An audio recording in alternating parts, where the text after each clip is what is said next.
Hello दोस्तों, नमस्कार। तो आज हम इस छोटे से लेक्चर में पढ़ेंगे स्ट्रक्चर ऑफ एटम।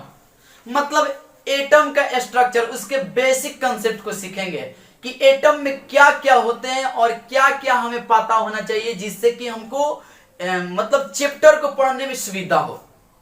तो चलिए हम अपने टॉपिक की तरफ चलते हैं। इससे पहले कि आपसे एक रिक्वेस्ट है कि आप इस चैनल को सब्सक्राइब करें नए हैं तो, और अपने दोस्तों के बीच खूब शेयर करें।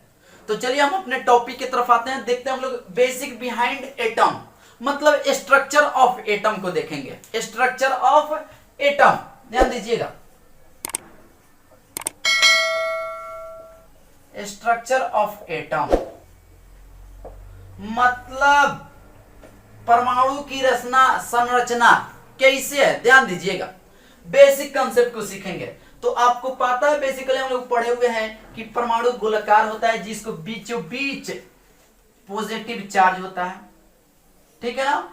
और इसके चारों तरफ वृत्ताकार पथ होती है, जिसको ऑर्बिट या सेल के नाम से जाना जाता है। यही होता है। और इस पॉजिटिव चार्ज जो सेंटर में एटम के, इसको हम लोग राउंड घुमा सकते हैं, लेकिन ये थोड़ा सा स्टैंडर्ड वे में है। ये जो स्ट्रक्चर है एटम का, ये स्टैंडर्ड वे में है। और इसमें होते हैं, इस नाभिक में न्यूट्रॉन प्रोटॉन होते हैं। क्या होते हैं? न्यूट्रॉन और प्रोटॉन होते हैं। इसको हम लोग बोलते हैं न्यूक्लियस, नाभिक। और इस न्यूक्लियस में मेरे दोस्त न्यूट्रॉन प्रोटॉन होता है, जिसको कलेक्टिवली हम लोग कहते हैं न्यूक्लियॉन्स। क्या कहते हैं? न्यूक्लियॉन्स कहा जाता है। स्पष्ट ना। और ये चारों तरफ जो वृत्ताकार पथ आपको दिखाई दे रहा है, ये वृत्ताकार पथ ऑर्बिट कहलाते हैं, या इसी को सेल कहते हैं। यदि इसको के एल एम एन कहें तो इसको हम लोग बोलेंगे सेल। क्या कहेंगे इसको? सेल मतलब कक्ष। इसको क्या कहेंगे हम लोग? कक्ष। कोष कहेंगे। क्या कहेंगे? कोष। लेकिन इसी को हम लोग नंबरिंग करके सीखें, देखें 1 2 3 और 4, इसको हम नंबरिंग कर दे तो इसको हम लोग बोलते हैं ऑर्बिट। क्या बोलते हैं? ऑर्बिट। क्लियर ना। अब देखिए, ये जो एटम के स्ट्रक्चर है, इस एटम के लास्ट वाला ऑर्बिट को हम लोग, ये लास्ट ऑर्बिट जो है, इसको हम लोग बोलते हैं अल्टीमेट सेल। क्या बोलते हैं? इस लास्ट सेल को हम लोग क्या बोलते हैं? लास्ट सेल को हम लोग बोलते हैं अल्टीमेट सेल।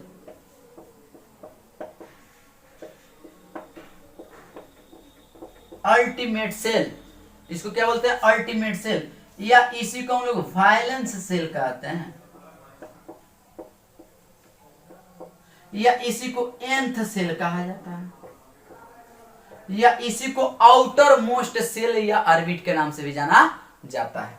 और ये लास्ट सेल के जस्ट पहले वाला जो सेल होता है, ये इसको हम लोग कहते हैं n-1th सेल,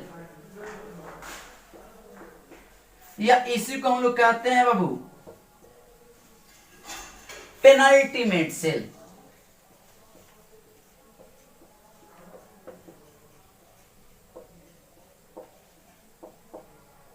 इसी को हम लोग पेनल्टीमेट सेल कहते हैं। और इससे पहले वाला जो होता है, इसको दोस्त बोलते हैं, यहां लिख दे रहा हूं मैं, इसको हम लोग बोलते हैं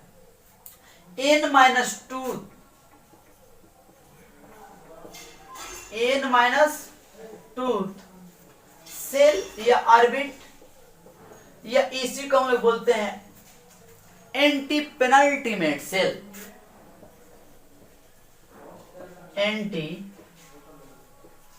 penultimate shell, anti penultimate shell कहते हैं।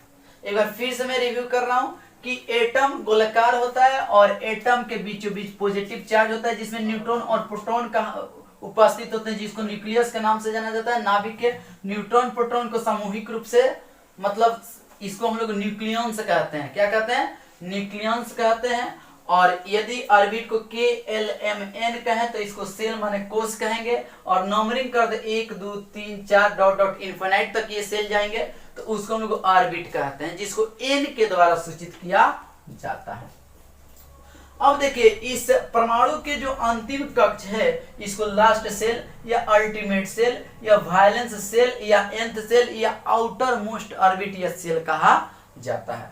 और लास्ट सेल के जस्ट पहले वाला सेल इसको n-1th सेल या पेनल्टीमेट सेल बोलते हैं। जस्ट इसके पहले वाला जो सेल होता है वो n-2th सेल या इसी को एंटी पेनल्टीमेट सेल कहा जाता है।